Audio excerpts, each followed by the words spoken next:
Hello, ladies and gentlemen. It's Mark Roden, and in today's video, we have part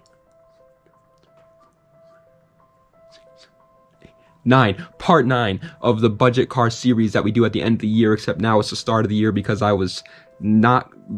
massively underestimated how long it would take to make all these. So we are in the new year, but these are still like pretty much 2023 prices. And the way these videos work, in case you're new here, is I go over 10 cars under each different price range, but each different price range are 10 completely different cars. That way there's no duplicates, so you can get a bunch of different cars for whatever price range that you're under. And today is for under $5,000. We've done 20,000.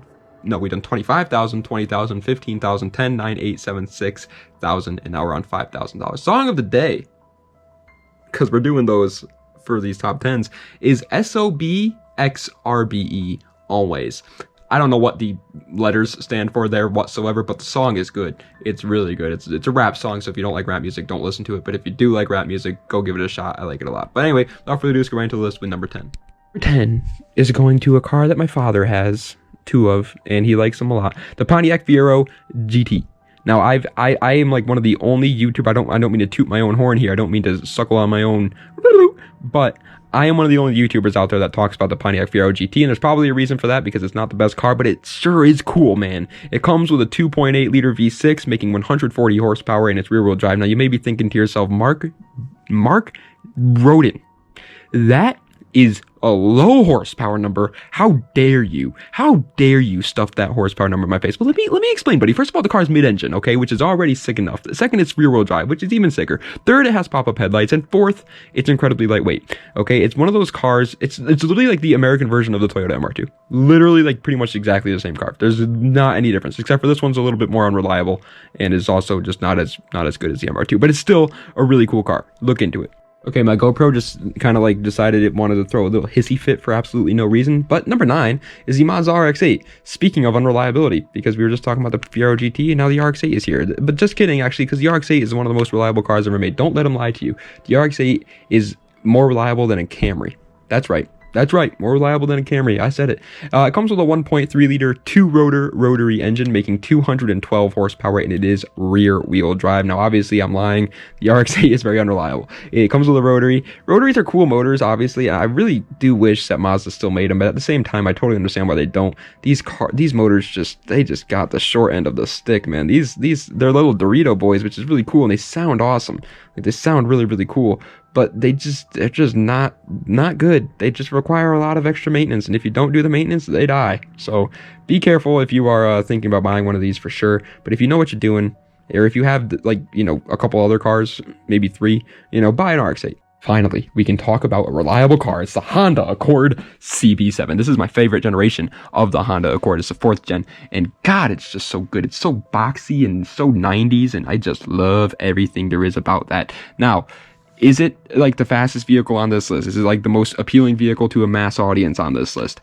Absolutely not. If you aren't a car guy, or honestly, if you aren't a Honda guy, you're probably not going to like this thing whatsoever. It comes with a 2.2 liter inline 4, making 150 horsepower in its front wheel drive. It's not that fast. The motor is, I believe, an H series Honda motor. It's either H or F. I can never remember. I know the Prelude, I think, comes with the F series, so I think this is the H series. But either way, it's not a good motor. They can't make much power. So people usually have to swap them with different motors if they want to go fast with these cars. But it's still just a lightweight little 4-door Honda. That looks cool. You don't have to build it into a race car. You just build it into like a little canyon carving dude, and you're gonna have some fun. Speaking of fun, number 7 is the BMW Z3, partner. The clown shoe car. A car I believe is super underrated. No, but in all seriousness, I really do believe this car is underrated as hell. I think this is it's literally pretty much an E46 in a Miata. Like, imagine an E46 330ci, but stuffed into a Miata. That is exactly what you get when you buy a BMW Z3. It comes with a 3-liter inline 6, making 225 horsepower in its rear-wheel drive. The reason why I say it's an E46 stuffed into a Miata is because the E46 330ci, which is a very valuable car, people love them, have the same motor that's in this Z3, and on top of that, it's just as light as a Mazda Miata. Yet, for some reason, people don't buy them. Now, it's obviously not exactly as light. I think it's like 200 pounds heavier than a Miata, but still, it's pretty damn light. It's really close to there. If you want a drift car, if you want a show car, if you want a race car, if you want just a cool car to drive around, it doesn't matter. If you want a good car right now for a cheap price, the BMW Z3 is an amazing option. But you know what's also a really good option? The Mitsubishi 3000 GT. I love the 3K GT. Everybody in my comments loves the 3K GT. Every time I post a video and the thumbnail is the 3000 GT, it for some reason confuses so many people. Every single time I do it, there's like 5 people in the comments, well, what kind of car is that in the thumbnail? No other video do they do that, but for some reason the 3000 GT, they never know what it is. It comes with a 3-liter V6 making 170 horsepower in its front wheel drive. Obviously, it's not the VR4, and the VR4 is obviously the one you're going to want.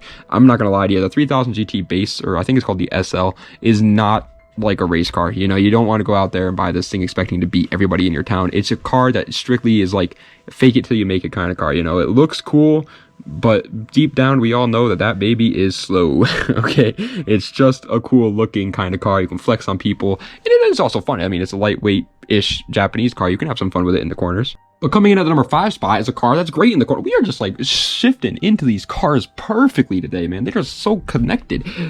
The Honda Prelude 5th generation. The reason why I say it's fun in the corners is because it's a Honda. Literally any Honda is fun in the corners. I have an Acura Integra, it's bone stock. Well, actually it has an exhaust on it, but besides that, it's bone stock. And that thing is making maybe 150 horsepower at best. And that thing is a blast in the corners. The Honda Prelude 5th gen, however, comes with a 2.2-liter inline-4, making 200 horsepower in its front-wheel drive. That's significantly more horsepower than my Integra. And I'll tell you, my Integra's fun. If you live in a place where you got like back roads and stuff like that, that's, I feel like, where Hondas really shine. Like if you live in like a city, it's kind of tough to really make these cars like really fun because they're not fun in like a straight line. You know what I mean? Like that's, I mean, you could build them to be that way, but they're not typically that fun that way. They're usually fun if you just absolutely rip them around corners and stuff like that because they just do it so well. And I've never driven a 5th gen Prelude, so you know, don't quote me on this, but I'm willing to place a large amount of money on the fact that this car is probably fun as hell to drive. I messed up. I don't have a good transition into this one, so I'm just gonna have to say it like a loser. Number 4 is the Volkswagen GTI Mark V.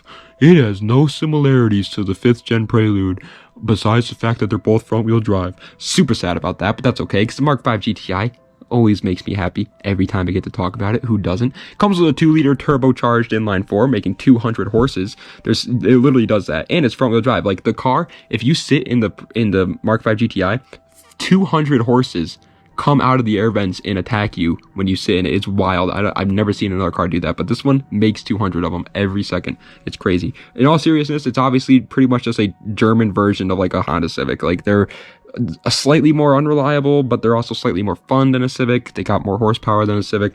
It's just kind of a pick what you want. They're hatchbacks. They have plenty of space. They're a little bit more luxurious because they are German. But again, they are a little bit more unreliable. But who cares?